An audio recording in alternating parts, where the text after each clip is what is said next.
오늘 그 수영거사님 친구분께서 친구의 그 앞길에 힘든 일이 있을까봐 찾아와 보고 싶다는 얘기라고 하셨는데 여기서 하는 얘기가 다 나에 대한 얘기이기 때문에 수영거사님이나 또 여기 김현초 거사님이나 여기에 빠져들 수밖에 없는 그런 얘기가 분명히 있을 거예요. 그래서 거사님께서도 꼭 그것을 같이 이제 나누고 공유를 하고 같이 얘기를 할 수 있는 그런 분이 되셨으면 좋겠고요.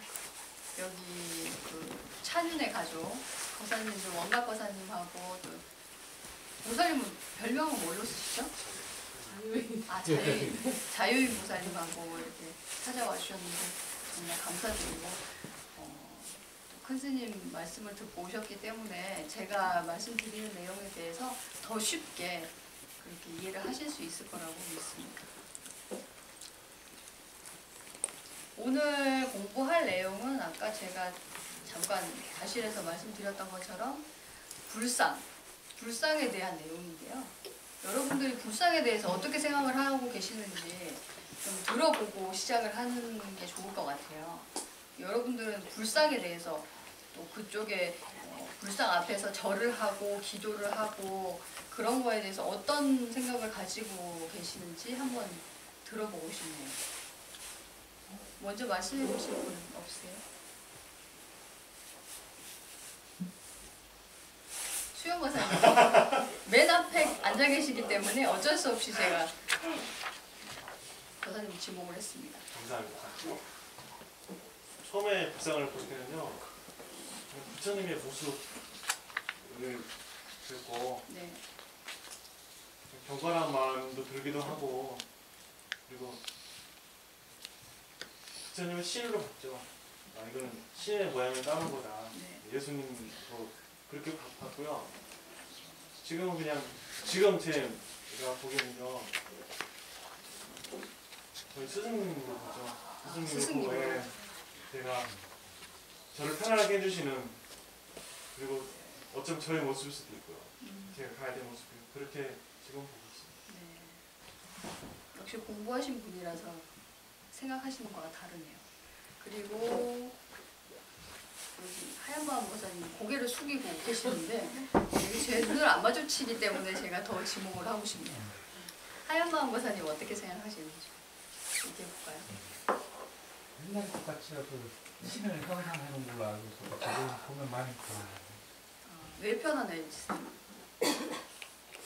저희들한테 가르쳐 주셨거든요. 가르침을 주셨기 때문에 편안해지셨고, 그러면 우리 자유인 보살님 한번 대답해 보실까요? 불상하면 그냥 사는 이미지를 만들어 놓은 것이야. 굳이 없어도 될 텐데. 아, 없어도 되는데 왜 여기? 그래도 좀 허전하잖아요. 그래서 그냥 법당이 허전할까봐 만들어 놓은 것보다. 그렇게 생각하실 수도 있겠네요.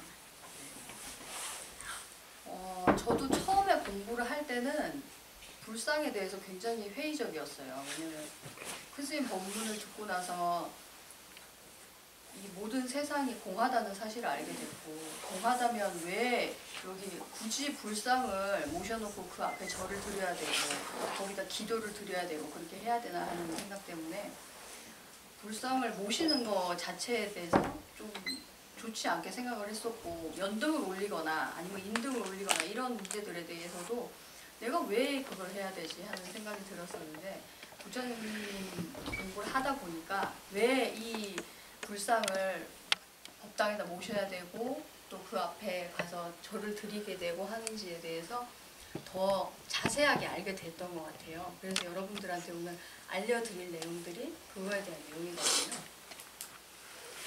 그래서 그 앞에 프린트 보시면 불보살상을 모시는 이유 이것에 대해서 돼 있는데, 우선 절에서 보통 얘기하는 단어에 대해서 이미 알고 계셔야 되기 때문에 말씀을 드리면, 불상이라고 하는 거는요 2가지 종류가 있는데, 이 앞에 보시면 맨 중앙에 석가모니 부처님께서 계시고, 그리고 양쪽에 보살의 쌍이 있는데, 불상이라고 하면 부처님 상을 얘기할 것 같지만 불상은 열애상. 열애상이라고 해서 이게 부처님 상을 의미를 하고요. 보살상. 이렇게 두 가지를 통칭해서 불상이라고 합니다. 그래서 불상은 부처님의 모습도 갖추고 있지만 보살님의 모습도 갖추고 있는 두 가지 단어를 이렇게 쓰시면 되고요. 부처님 상을 지칭하고 싶다면 열애상, 그리고 보살님을 지칭하고 싶다면 보살상, 이렇게 얘기를 하시면 되는 거예요. 불보살상을 모시는 이유 이렇게 써놨는데 사실 그러면 제가 쓸 때는 열애상과 보살상을 모시는 이유 그렇게 써야 되겠죠. 보살상과 열애상을 모시는 이유 첫 번째, 복을 빌기 위해서. 여기 절에 오시기 전에는 모든 불자들이 아마 그렇게 생각을 하셨을 거예요. 불상 앞에 절을 하면 내가 원하는 그런 일들을 이룰 수 있을 거라고 생각을 하고 그래서 복을 빌게 되죠. 많은 학부모님들께서 이제 수능날만 되면 갑자기 엿이나 쌀을 들고 절로 오시는데 절로 와서 제발 내 아들, 내 딸 좋은 대학 갈 수 있게 해주십시오 이렇게 얘기를 하잖아요. 근데 그거는 사실 처음 오신 그 친구분께 한번 여쭤볼게요. 만약에 보살님이 부처님이시라면 부처님께서는 인과법을 말씀하셨거든요. 인과법이 뭔지는 들어보셨어요? 글쎄요, 단순한 말뜻만 가지고 보면은 원인에 대한 결과. 네. 그러니까 어떤 일이 있다면 거기에 대해서 잘한 거에 대해서는 잘한 거에 대한 거예요. 못한 거에 대한 못한 거에 대한 죄과. 네. 그런 거에 대한 것을 말하는 거로 생각되어집니다. 그렇죠. 네. 맞습니다. 그렇게 생각하시는 게 맞고요. 부처님께서도 인과법을 말씀하셨거든요. 그러면 인과법을 알려주신 부처님께서 만약에 부처님이 계시다면 제가 가정을 하는 거예요. 만약에 네. 부처님께서 계시다면 거사님 앞에 와서 네. 내 아들 잘 되게 해주십시오. 근데 그 아들은 공부를 안 해요. 네. 수업 시간에 놀아요. 네. 게임을 하고 핸드폰으로. 근데 그런 아들 보고 그 엄마가 와서 엄마가 비는 거예요. 부처님한테. 네. 내 아들 좋은 대학 가게 해주십시오. 이렇게 얘기를 한다면 거사님께서는 들어주시겠어요? 그럼 부처님이 들어주시고 말고 그런 문제가 아닐 것 같습니다. 맞습니다. 네. 부처님께서 들어주고 말고 하는 그런 문제가 아님에도 네. 불구하고 우리는 그동안 스님들께서 잘못 알려주셨기 때문에 불상 앞에서 절을 하면 내 아들이 좋은 대학을 가고 나쁜 일을 했음에도 불구하고 좋은 일이 생길 거라고 그렇게 착각을 하게 되는 거거든요. 근데 그게 아니라 우리는 부처님의 제자이기 때문에 부처님께서 말씀하셨던 그 내용을 믿고 봐야 될 거 아닙니까? 그러면 부처님 앞에 가서 복을 빌어서 복을 받을 수 있다는 그 믿음은 어떻게 된 거죠? 잘못 생각한 거죠? 네. 그래서 여기서는 천도제를 지내지 않아요. 천도제는 그 사람이 어떻게 살았든 간에 제를 올리는 사람이 돈을 많이 내고 또 스님께 기도를 한다고 해서 좋은 곳으로 갈 수 있다고 믿는 사람들이 하는 거예요. 그거는. 그래서 도가사에서는 천도제를 지내지 않아요. 여기에 이렇게 눈, 코, 귀, 입 이런 모든 감각들이 잘 살아있는 그리고 맑게 깨어있는 분들이 와서 그분들이 스스로 천도를 해야 되는 겁니다. 자기의 정신에 대해서. 그런 것들이 정말 진정한 기도가 되고 다시 말해서 자기의 정신을 맑게 해서 본래 자기의 정신이 맑힐 것조차 없었구나 하는 것을 깨달을 때까지 스님들을 만나서 열심히 듣고 공부하는 그런 자리가 돼야 된다는 말이에요. 그래서 이 불상이라는 거는 사실 지금 이런 관점에서 봤을 때는 옳지 않은 거죠. 그죠?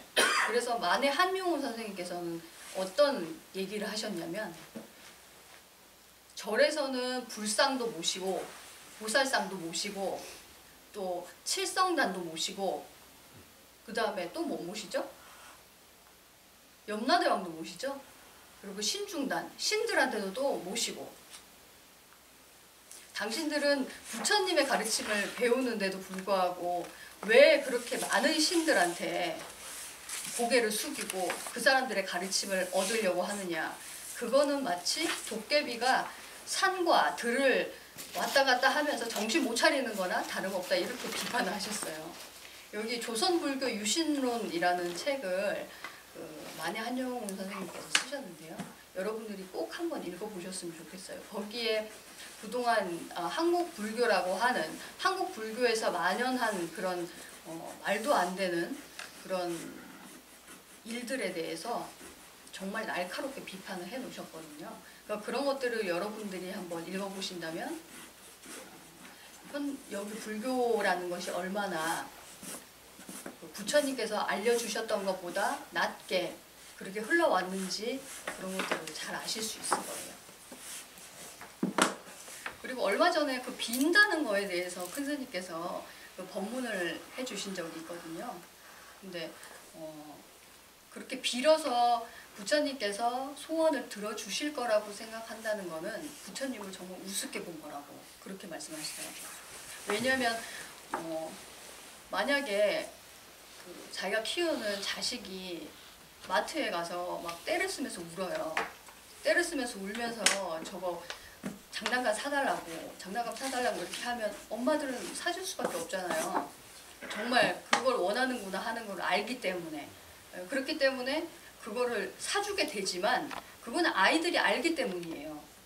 떼를 쓰면 엄마가 사주는구나 하는 것을 알기 때문에 그렇게 떼를 쓰는 거잖아요. 부처님한테 비는 것도 똑같다고 선생님께서 말씀하셨어요. 그렇게 정말 간절하게 기도를 하고 절을 하고 고심으로 올려놓고 하면은 내 말을 들어주시겠지 하는 거는 누구 생각이죠? 자기 생각이죠. 부처님께서 어떤 가르침을 내려주셨는지는 생각도 안 하고 그거에 대해서 내가 원하는 바를 얻기만을 바라는 그 마음은 불자로서 정말 가져서는 안 되는 부끄러운 일이죠. 그런 일은 자기를 되돌아보지 않고 부처님을 되돌아보지 않았기 때문에 부처님이 어떤 말씀을 하셨는지 돌아보지 않았기 때문에 할 수 있는 행위라고 할 수 있죠. 여러분들은 불상을 보실 때 절대로 그런 마음으로 보지 마시고 지금 제가 말씀드리는 이 이치에 따라서 보신다면 불상이 왜 절에 있어야 되는지 그리고 어떤 마음으로 절을 하고 기도를 드려야 되는지 명확하게 아실 수가 있을 거예요. 그러면 왜 불상을 만들었는가 두 번째 제가 적어놨는데요.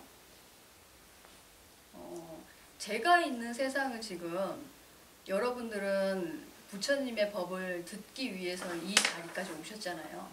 그래서 부처님의 말씀을 듣고자 하고 또 착한 마음을 가지고 절에 오신 분들이 여기 계시기 때문에 제 세상은 아주 아름다운 세상이겠죠. 자기의 본 모습을 찾고자 하는 그런 분들이 모여있는 세상에 저는 처해 있는 거잖아요. 근데 만약에 제 앞에 우는 사람들, 병든 사람들이 앞에 있다면 저는 어떤 세상에 있는 거죠? 병든 세상이 있고 또 슬픈 세상이 제 앞에 있는 겁니다. 그렇죠? 네.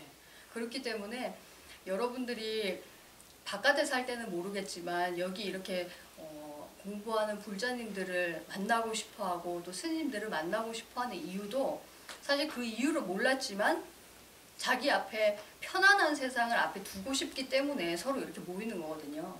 그래서 저는 제 방도 그렇지만 저 어른 스님들 방에 가보면 다 큰 스님 사진이 다 하나씩 붙어 있어요. 그래서 자기 마음속에 심각한 의미가 생기거나 또 힘든 일이 생길 때 큰 스님 그 사진을 보면 큰 스님께서 말씀해 주셨던 그런 부분들이 있잖아요.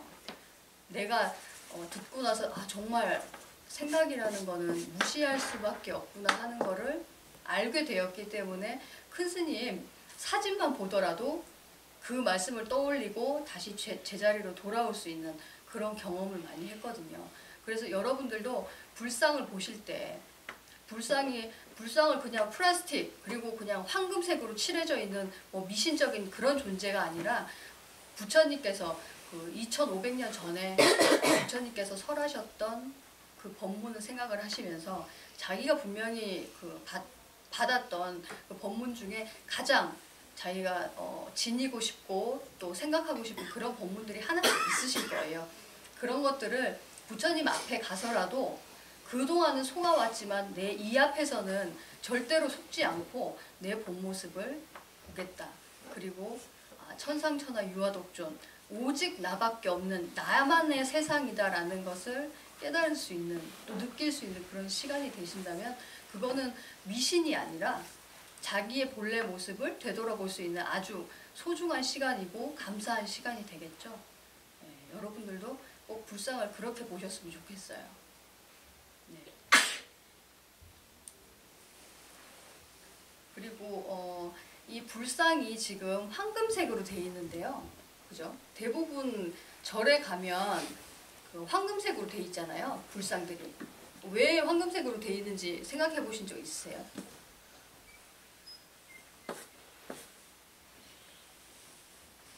이쁘니까. 이쁘니까. 황금색이 제일 예쁘니까요. 빛의 색깔이. 변화가 가장 안 될 수 있는 것이기 때문에 그렇지 않을까요? 가장 세월이 흘러도 변화되지 않는 것. 네네. 호사님. 가장 갖고 싶은 갖고 싶은 생각. 황금이 가장 귀중한 네. 보물이니까. 그러니까 부처님한테 귀한 걸 암시키기 다 맞는 말씀을 하셨어요.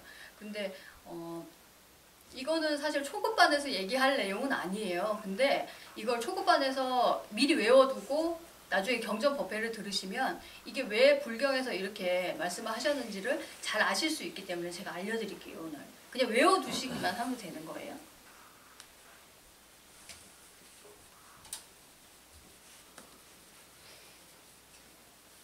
그 불멸책 읽어보신 분들은 아시겠지만 세계의 구조에 대해서 말을 해놓은 게 있어요.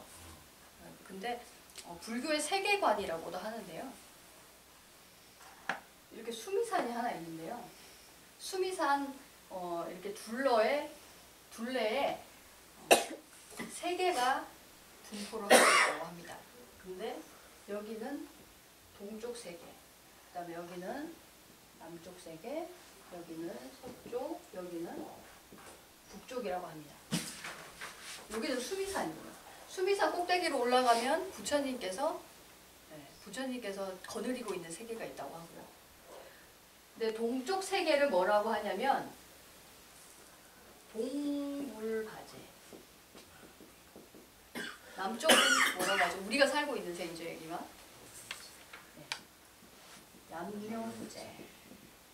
서쪽은 기억나는 사람 없어요? 서구야니. 그리고 북쪽은 북울단월. 불경에서는 그 방향을 네 가지를 사방을 말씀을 하셨는데 사방에 따라서 정신의 구조도 배치가 되고요. 그리고 색깔도 정해져 있어요. 네, 그죠? 동쪽은 어떤 색깔일까요? 동쪽은 제가 힌트를 드리자면 동쪽은 기억의 세계입니다. 이것도 불경을 공부하시면서 왜 동쪽이 기억의 세계인지는 아시게 될 거예요. 근데 오늘은 그것까지는 아실 필요가 없고 동쪽은 기억의 세계라는 것만 기억을 해주시면 되는 거예요. 동쪽은 기억의 세계인데 물질로는 물로 표현을 합니다. 동쪽은. 물은 무슨 색과 가장 비슷할까요? 네? 투명한 색깔 없어요. 투명한 것보다 조금 더 탁한 거. 회색. 회색 말고. 그렇죠. 흰색. 흰색입니다. 동쪽은. 그리고 남쪽은 우리가 남녀부재 살고 있다고 하잖아요. 여기는 감각의 세계예요. 여기는 감각의 세계인데 색깔로는 황색입니다. 청황적백이라고 많이 들어보셨죠? 네, 불교에서는 청황적백 네 가지 색깔을 가지고 있는데 남쪽은 감각의 세계로서 황색을 가지고 있고요. 서구야니, 여기 서쪽 세계인데 여기는 분별하는 세계입니다. 분별하는 세계는 분별을 하게 되면 막 불이 타죠. 불은 무슨 색깔이죠? 붉은색, 적색입니다. 그리고 그리고 북울단어 여기는 정신적으로는 행, 다시 말해서 의지를 가지고 있는데 의지는 물질로 얘기하면 바람을 부르는 거죠. 바람을 부르는 거죠. 그래서 여기는 청색, 네. 하늘 생각하시면 되겠죠. 그래서 이거는 외워두시면 나중에 불경 공부하실 때 정말 도움이 많이 되실 부분이기 때문에 오늘 가르쳐 드린 거예요. 동불바제 흰색, 그리고 남녀부제는 황색, 서구야리는 적색, 북울당어는 청색 이렇게 되는데 우리는 지금 여기 석가모니께서 내려오셔서 태어나신 세계가 남녀부제이기 때문에 황색, 다시 말해서 금색을 여기 이렇게 입혀놓은 거예요. 네.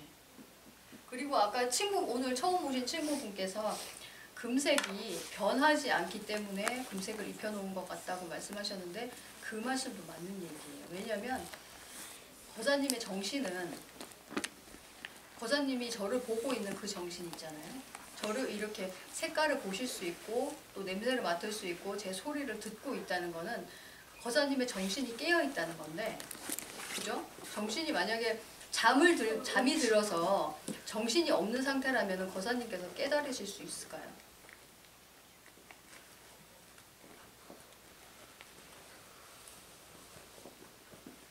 글쎄요.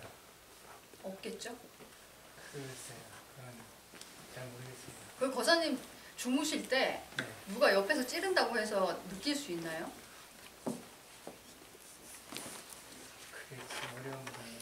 우리가 꿈속에서도 깨닫는다고 얘기를 하거든요. 그거는 꿈속의 세계에서 느끼고 있는 것이고, 그리고 지금 우리가 이렇게 같이 꿈꾸고 있을 때는 거사님이 주무시고 계실 때는 친구들이 아무리 이름을 부르고 건드려도 느낄 수가 없잖아요.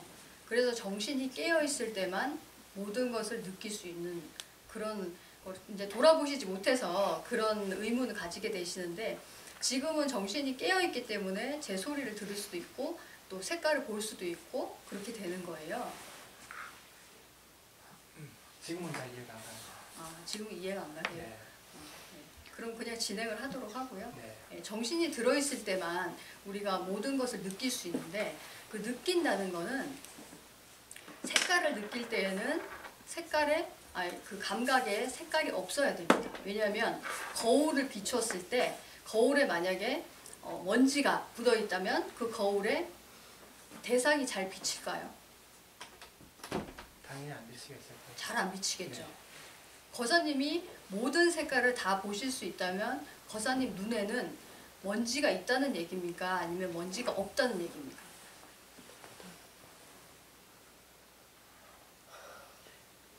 먼지가 있습니다. 먼지가 있다고요? 네. 잘 보이시는데도요? 네. 왜 그렇게 생각하세요? 반대로 전혀 아무것도 보이지 않는다는 것은 네.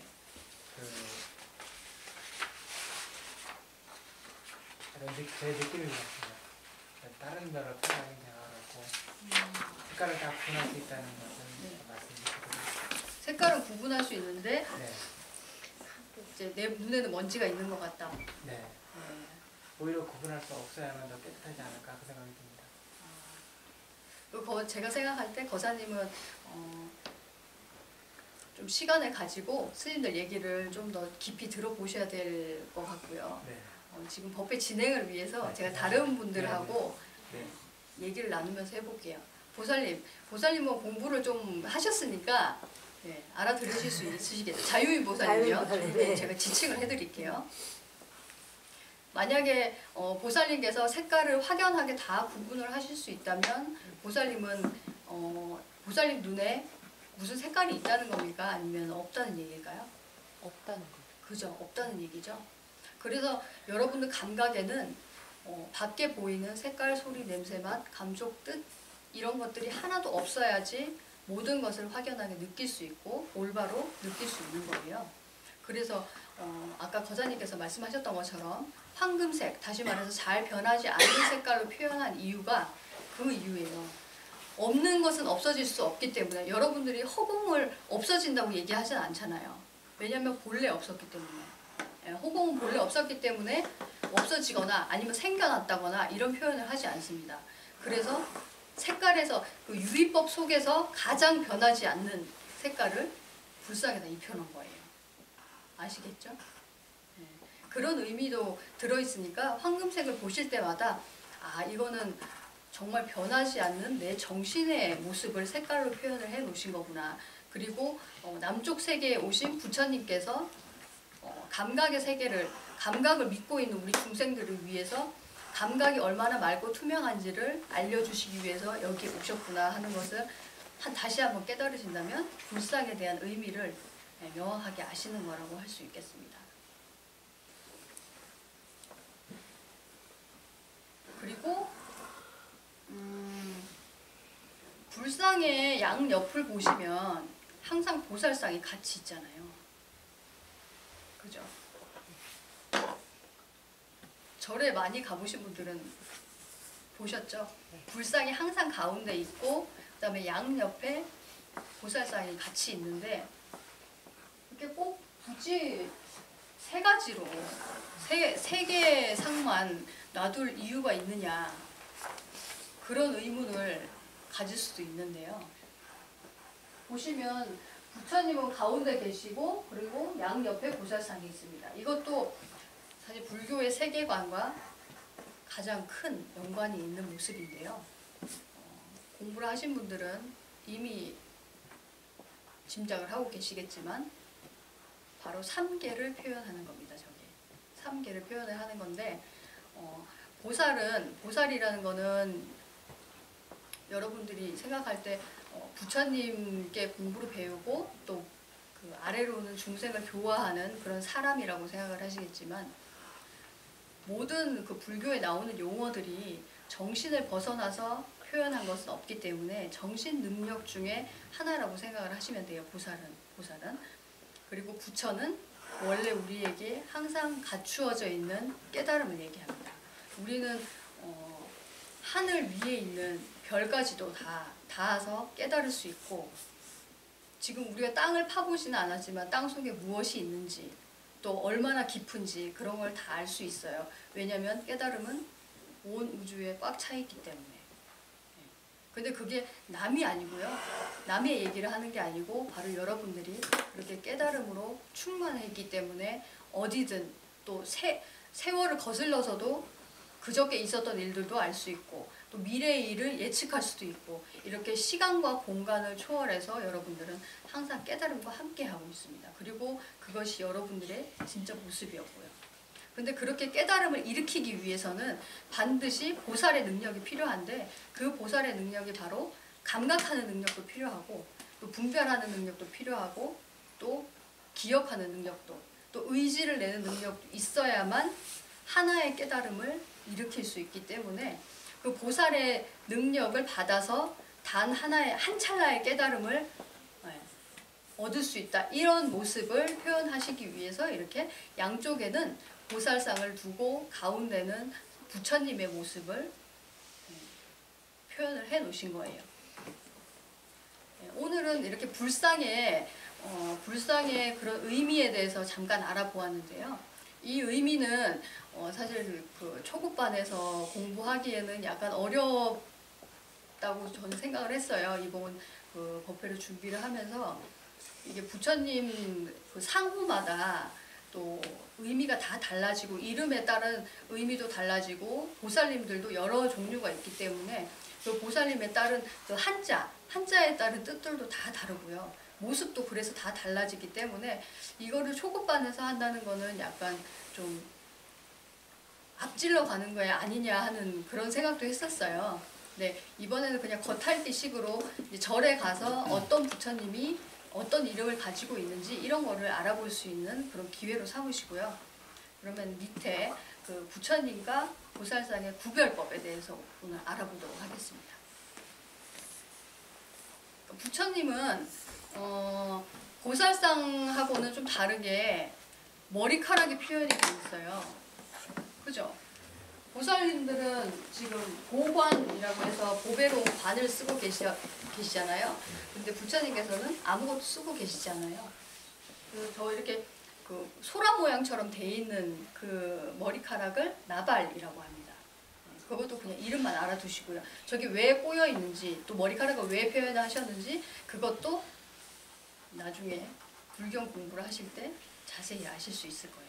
근데 열애상하고 보살상하고 그 구분 지을 수 있는 가장 큰 특징은 머리카락을 표현하셨다는 거예요. 이렇게 돌아가는 모양으로 소라 모양으로 머리카락을 표현을 해 놓으셨습니다. 그리고 보살상하고는 약간 다르게 옷이 굉장히 단순하죠. 네, 보살상은 뭐 영락도 지니고 계시고 또 손에 뭐도 들고 계시고 또 여러 가지 장식품들이 많이 있어요. 이렇게 보관도 쓰고 계시고. 근데 부처님께서는 그냥 이렇게 스님들처럼 가사 하나만 걸치시고 계신 모습을 가지고 있습니다. 그래서 부처님을 구분하는 법에는 여러 가지 종류가 있는데 도각사 같은 경우에는 그 일반 사찰처럼 다르게 일반 사찰이라고 하는 거는 이제 한옥으로 다 지어서 이렇게 예쁘게 해놓은 데 있잖아요. 그런 법당이 크게 있고 또 여러 가지 이렇게 건물들이 있는 곳을 얘기를 하는데 여기는 스님들이 수행을 하시는 공간이기 때문에 그런 게 없어요. 그래서 이 앞에 현판도 안 달려 있고 근데 현판 들어갈 때 법당 안에 들어갈 때 보이는 이름으로 부처님이 어떤 부처님이 이 안에 계시는구나 하는 거를 알 수가 있어요. 그 앞에 한자를 읽으실 수 있는 분들이 이제 구별을 하실 수 있겠죠. 앞에 뭐라고 써 있냐면 그 비로자나 불 부처님께서 계시는 곳은 대적광전 이라고 돼 있어요. 법당 안에. 법당 들어갈 때 이렇게 현판이 보이잖아요. 그 현판에 대적광전이라고 되어 있고 또 비로전이라고 돼 있기도 해요. 그러면은 대적광전이나 비로전이라고 되어 있는 법당 안에는 비로자나 부처님께서 계시겠죠. 그리고 수인으로도 알 수 있는데요. 만약에 한자를 못 읽어서 이게 무슨 법당인지 잘 모르겠다 그러면은 수인을 보시면 됩니다. 근데 수인은 어떻게 하냐면 비로자나 부처님 같은 경우에는 반대로 하기도 하지만 이렇게 오른쪽 손가락을 두 번째 손가락을 이렇게 세우시고 이렇게 한번 같이 해보시죠. 이렇게 네. 그 왼손바닥으로 이렇게 감싸주세요. 그리고 손가락은 이 안으로 말아서 이렇게 쥐시면 되는 거예요. 네. 이게 비로자나 부처님의 지권인이라고 하는데요. 그러니까 지자가 손가락 지자 쓰고 권자가 이제 쥐권자 써서 손가락을 쥐고 있는 모습을 하고 있다. 이게 비로자나 부처님의 수인입니다. 그리고 두 번째로 그 석가모니 부처님께서 계시는 곳은 불전명이 대웅전이에요. 네. 여기는 어떤 곳이죠? 대웅전이죠. 네. 석가모니 부처님이 계시기 때문에 대웅전이라고 합니다. 그리고 수인은 항마촉지인이라고 하는데요. 대양하다 할 때 그 항자를 쓰고요. 마자는 마군이라고 합니다. 마군이 할 때 마자를 쓰고요. 그리고 촉지는 땅에다가 손을 댄다는 얘기예요. 그래서 마군 중에 찾아왔을 때 그것을 항복받게 했다. 근데 그때 하고 계셨던 수인이 이런 모습이었던 거죠. 보이시죠 여기? 똑같이 하고 계시죠? 오른쪽 손바닥을 이렇게 무릎 위에다가 자연스럽게 대시고 그리고 손가락들이 모두 땅으로 가도록 한 그 수인이에요. 그게 바로 석가모니 부처님께서 하시는 항마촉지인이라고 합니다. 그리고 수인 중에 석가모니 부처님께서는 그 선정인을 하시기도 하는데요. 지난번에 우리 그 좌선법 할 때 그때 해보신 수인 기억나세요? 어느 쪽 손바닥이 위로 올라가죠 그때? 오른쪽 맞습니다. 네. 맞아요. 네, 왼손이 아래쪽으로 가고 또 오른손 손바닥이 위로 올라오고 서로 이렇게 맞잡아 주시면 돼요. 이게 바로 석가모니 부처님께서 하시는 선정인이라고 합니다. 네, 선정에 드실 때 하셨던 수인이라고 해서 석가모니 부처님께서 하시는 수인이에요. 그리고 아미타 부처님께서 하시는 수인이 있는데 이거는 미타 정인이라고 해서 아미타 부처님 많이 하시는 그 수인이에요. 근데 중생의 그런 단계 그리고 수행의 단계에 따라서 아홉 단계를 만들어 놓으시고 9단계에 따라서 수인이 달라요. 근데 이거는 엄지손가락과 어느 손가락이 맞붙느냐에 따라서 약간 달라집니다. 그림 보시면 아시겠지만 상품 상생은 선정인에서 두 번째 손가락을 이렇게 맞대주시면 돼요. 두 번째 손가락. 그리고 이거를 상품 상생이라고 하는데요. 상 중에서도 상중하 이렇게 나뉘고 중 중에서도 상중하, 그다음에 하 중에서 하품 중에서도 상중하 이렇게 해서 총 9단계가 있는데 그거에 따라서 수인이 약간씩 달라지는 거예요. 자, 상품 상생은 이렇게 됐었고요. 그 다음에 세 번째 손가락을 맞대면 상품 중생이 됩니다. 여러분도 하실 기회가 거의 없을 테니까 한번 따라 해보세요. 그리고 다시 포개 놓은 상태에서 네 번째 손가락을 맞부딪히면 상품 하생이 됩니다.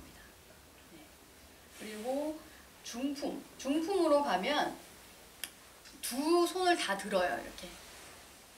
그래서 이거 두 번째 손가락을 이렇게 마주쳐서 이렇게 있으면 중품 상생을 표현하신 아미타 부처님. 그리고 세 번째를 부딪히면 중품 중생. 그다음에 네 번째 손가락을 마주치면 중품 하생 이렇게 표현하시는 거예요. 그리고 하품으로 가보면 왼쪽 손은 아래로 그리고 오른쪽 손은 위로 가는데 이거는 이렇게 가볍게 이 왼손은 무릎에 가 있겠죠. 무릎 쪽에 가 계시거나 아니면 서 계신 분들은 이렇게 땅으로 향하시면 됩니다.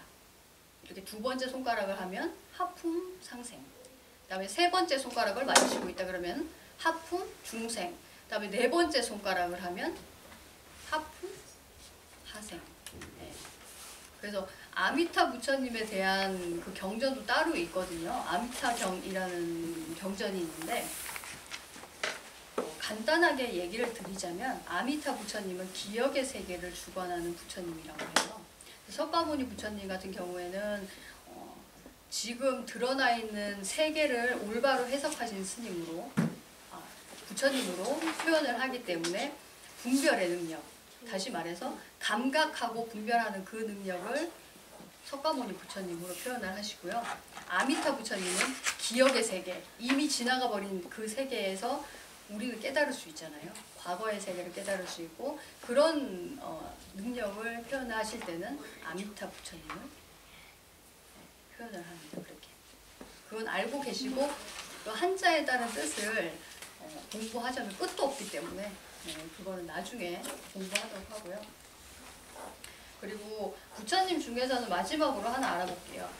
약사불이라고 있는데요. 약사불은 중생들의 병을 고쳐준다고 해요. 근데 병이 따로 있는 게 아니라 여러분들이 정말 있다고 생각하고 가지려고 노력하고 또 버리려고 노력하는 그 사이에 여러분들이 너무 많은 분별을 하게 되고 힘든 마음이 생기기 때문에 그 마음을 없애주고자 하는 부처님이라고 해서 약사 부처님. 그래서 손에는 약병을 들고 있거나 아니면은 약사발을 들고 계시거나 아니면 연꽃을 들고 계세요. 그래서 그런 부처님을 보시면 약사불이시구나. 내 마음이 정말 맑고 투명한데도 불구하고 있다고 생각해서 힘들어했구나 하는 거를 약사 부처님께서 알려주려고 하셨구나 하는 거를 그냥 대충 짐작으로 그렇게 하시면 되겠고 여러분들이 배운 바를 또 다시금 생각할 수 있는 그런 기회로 삼으셨으면 합니다. 그리고 약사분께서 계시는 불전을 약사전이라고 합니다. 그래서 들어가시기 전에 현판에 약사전이라고 되어 있으면 약사 부처님을 모시고 있구나 하는 걸 아실 수가 있습니다. 그리고 다시 되돌아가서 협시불, 다시 말해서 부처님을 중앙에 두고 양쪽에 보살님을 두게 되는데 그 보살님들께서 어떤 모습을 하고 있느냐에 따라서 또 이름이 다 바뀌어요. 그분들을 보고서도 어떤 부처님이 여기 계시는구나 하는 거를 알 수가 있습니다.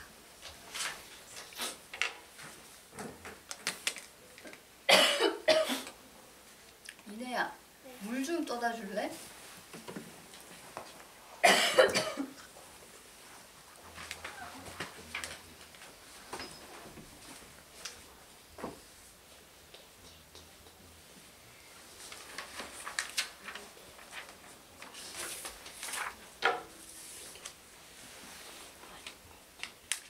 뒤쪽에 보시면 그 보살의 종류가 있는데요. 그 협시불을 보시기 전에 보살의 모습을 먼저 알려드린 다음에 여러분들이 어떤 보살인지 맞춰보는 시간을 가지는 게 더 좋을 것 같아요.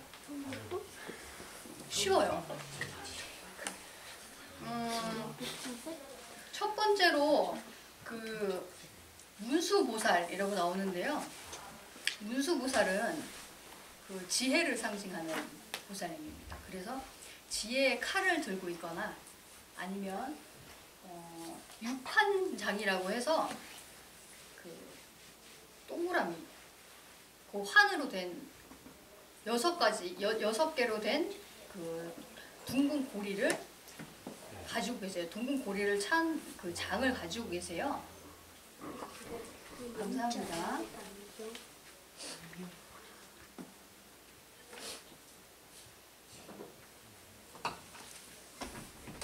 그래서 그 지팡이에다가 6개의 고리가 달려있다. 그러면은 여러분들이 아, 이분이 문수보살이시구나 이렇게 아시면 돼요. 그리고 문수보살님은 다른 보살님들은 다 보관을 쓰고 있는데 문수보살님은 보관을 안 쓰셨어요. 민머리예요. 그냥 스님들이랑 똑같이 그렇게 민머리로 깎아놨어요. 보관이 없이. 그런 모습을 보시면 아, 문수보살이시구나 이렇게 아시면 되고, 또 보현보살이라고 있는데요. 보현보살은 이 보살님도 수인이 있어요. 보살님이 하시는 수인이 있는데 보현보살님은 이렇게 합장하시고 계세요. 합장을 하시거나 아니면은 연꽃을 손에 들고 계시거나 그렇게 하고 있는데 좌대를 통해서도 이제 유출을 할 수가 있어요. 그 좌대가 뭐냐면 부처님께서 앉아 계신 부분을 보면 연꽃처럼 생겼잖아요. 그죠?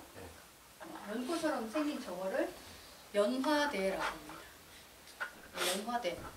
그리고 연화대를 이렇게 엎어서 표현을 하신 것도 있어요. 그런 거는 이제 복면이라고 해서 복면대. 연화대를 엎어서 나타내서 복면대. 이렇게 기억을 하시면 되고요.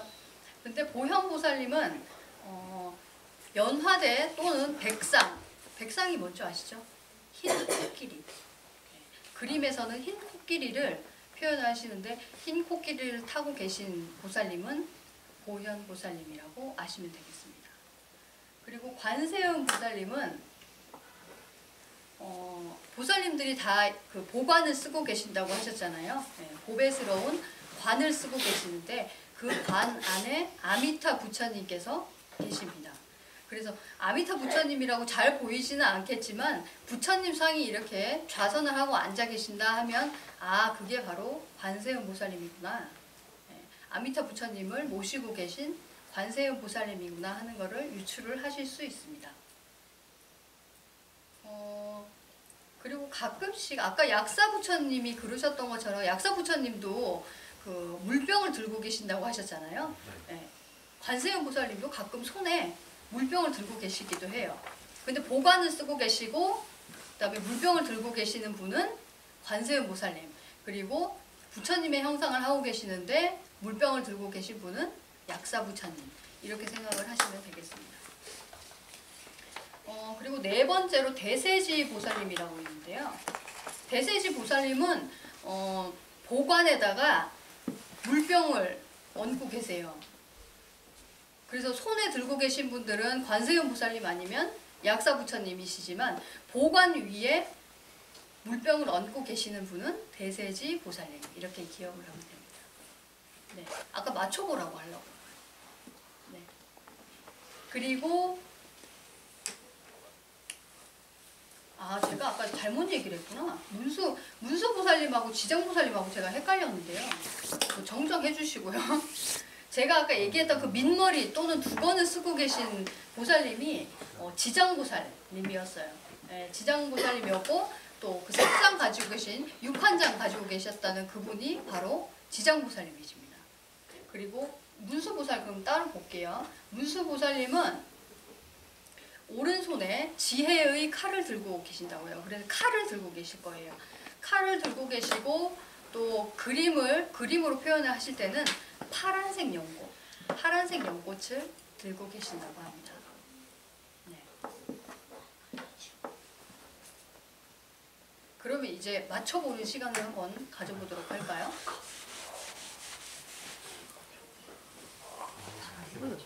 여기 계신 부분에 여기가 제일 쉬울 것 같아요. 민머리에 두건을 쓰고 계신 보살님이 어떤 보살님이라고 그러죠? 지장보살. 그렇죠. 지장보살님이십니다. 여기는. 그리고 이쪽을 가보면 잘 보이시나요? 여기 보관에 뭐가 얹어져 있는지? 스님 칠판 때문에 잘 안 보이는데. 이거야? 아니요 여기 이거요? 칠판. 예. 요거.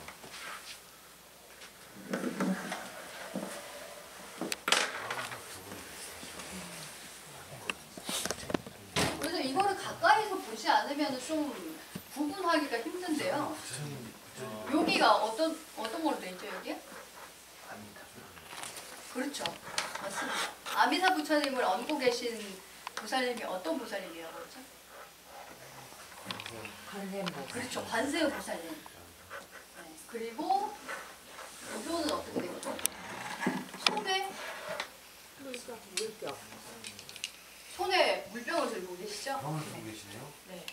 근데 부처님 옆에 계신 분은 열애상이 아니고 보살상이라고 했잖아요. 그 보살님 중에 하나인데 대세. 네, 물병을 들고 계시기 때문에 대세시 보살님.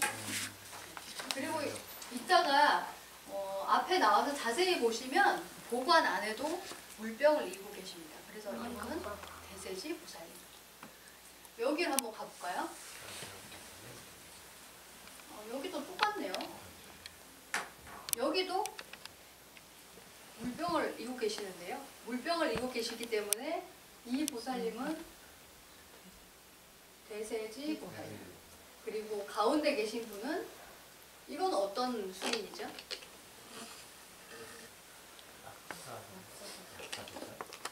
약사 부처님은 물병을 들고 계셔야 되는데 이건 물병은 아니고 연꽃을 들고 계세요. 그리고 제가 아까 알려드리지 않았던 그 수인 중에 통인이라고 있는데 통자가 통할통자. 모든 부처님들께서 다 쓰는 그 수인이 하나 있어요. 그게 바로 여원인과 시무외인인데요.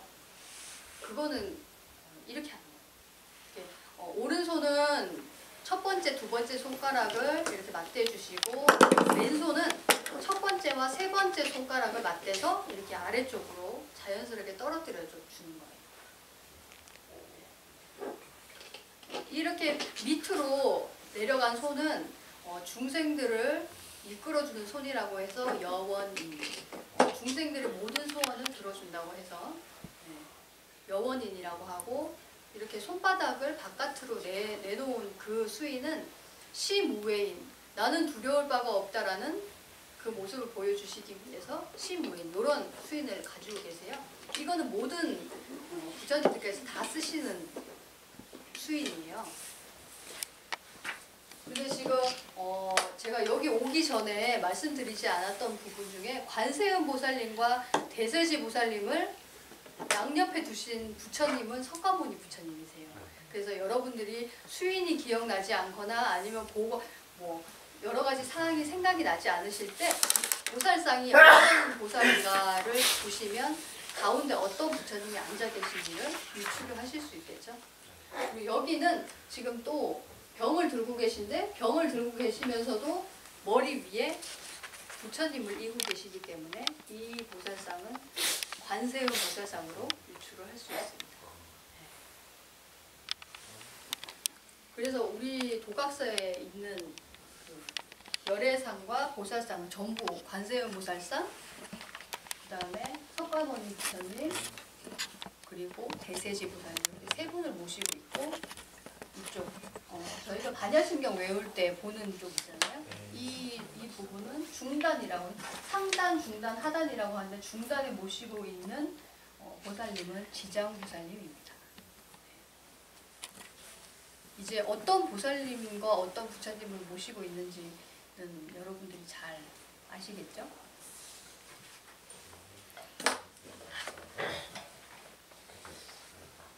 이제 보살님이 어떤 보살님이 있어야지 그 부처님의 상호를 알 수 있는지 그거에 대해서 다시 한번 앞으로 알아볼게요.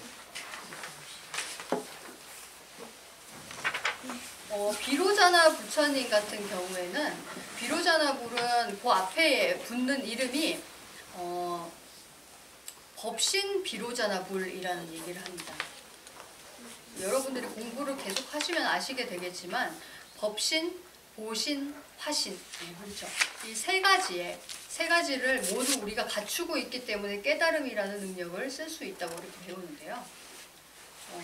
쉽게 얘기하면 이 우주도 그렇게 세 가지로 나누어져 있는데 맨 바깥에는 진공으로 이루어져 있고 그 안쪽은 허공으로 이루어져 있고 또 그 더 안쪽으로 들어오면 지구라는 딱딱한 물체가 들어있죠. 네. 진공, 허공, 지구 이렇게 세 가지 단계를 거쳐서 하나의 우주가 생성이 되는데 그거를 법신, 보신, 화신 이렇게 얘기합니다. 그리고 정신적인 면으로도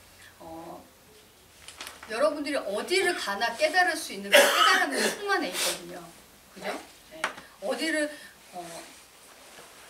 어느 허공에 가서도 어느 나라에 가서도 여러분들이 깨달을 수 있다는 것은 여러분들의 깨달음이 어디에 한 곳에 치중해 있지 않고 모든 곳에 다 펼쳐져 있다는 얘기거든요. 네. 그런 것처럼 깨달음은 온 우주에 다 펼쳐져 있지만 우리의 이 생각이라고 하는 것은 언제나 물질에 꽂히고 내 몸에 꽂히고 생명에 꽂히고 이렇게 되는 거거든요.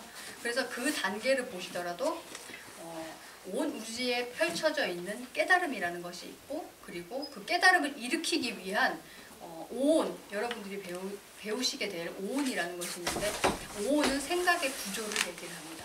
생각의 구조가 있어야만 우리가 생각을 일으킬 수 있고 그 생각의 구조, 다시 말해서 오온을 이용해서 여러분들이 즐거워하거나 기뻐하거나 슬퍼하거나 이렇게 될 수 있는 의미로 빠져들 수가 있어요. 그래서 법신, 보신, 화신은 이미 충만해져 있는 깨달음과 또 생각의 능력과 또 의미에 빠진 그 생각들 그런 것들을 세 가지로 얘기를 하면 바로 법신, 보신, 화신 이 부처님의 능력을 얘기를 하고 있다는 것입니다.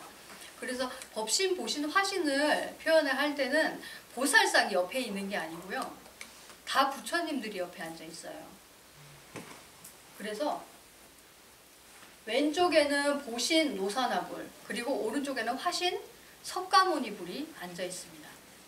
그래서 여러분들이 가셨을 때 양쪽에 보살님이 안 앉아 있고 부처님이 앉아 있다. 이거는 법신, 보신, 화신을 표현하는 그런 불전이구나 하는 거를 아실 수가 있는 거예요. 그리고 석가모니불은 양가에 계시는 분들이 문수보살 또는 보현보살입니다. 문수보살님은 아까 말씀드렸던 것처럼 푸른 연꽃을 들고 계시거나 아니면 칼을 들고 계시는 분, 그분이 문수보살님이시고 보현보살님은 아까 뭐라고 했죠? 네, 합장하거나 연꽃을 들고 계시고 그렇죠. 그리고 이렇게 문수보살님과 보현보살님이 양옆에 계신다면 가운데 계신 분은 석가모니 부처님이시다. 그리고 두 번째로 관세음 보살님과 대세지 보살님 저희가 아까 봤던 이런 모습을 갖추고 있을 때도 가운데 계신 분은 석가모니 부처님. 그 다음에 아미타 부처님 같은 경우에는 이것도 석가모니 부처님하고 똑같아요. 관세음 보살님 또는 대세지 보살님 그리고 관세음 보살님 또는 지장 보살님 이렇게 두 분이 앉아 계신다면 가운데 아미타 부처님이 계신다고 생각을 하시면 되고요. 그리고 약사 부처님 같은 경우에는 일광보살과 월광보살, 이거는 제가 설명을 안 드려서 여러분들이 잘 모르시겠죠? 저도 거의 본 적이 없어요, 이거는. 그래서 일광, 월광 보살님이 옆에 계시는데, 사실 약사 부처님은 부처님들 중에 그 지무를 들고 계신 분이 아무도 없기 때문에 부처님이신데 뭔가 들고 있다 그러면 그냥 약사 부처님으로 생각하시면 됩니다. 오늘 여러분들한테 알려드릴 내용은 다 알려드렸고요. 이제 뭐 어디를 가시건 간에 이 절에는 어떤 부처님을 모시고 있구나, 그리고 이 부처님께서 어떤 가르침을 베푸르셨는지 여러분들이 더 자세히 아신다면 왜 아미타 부처님을 모시고 또 왜 법신 부처님을 모시고 또 서가모니부를 모시는지 그거에 대해서 더 자세하게 아실 수 있을 거예요.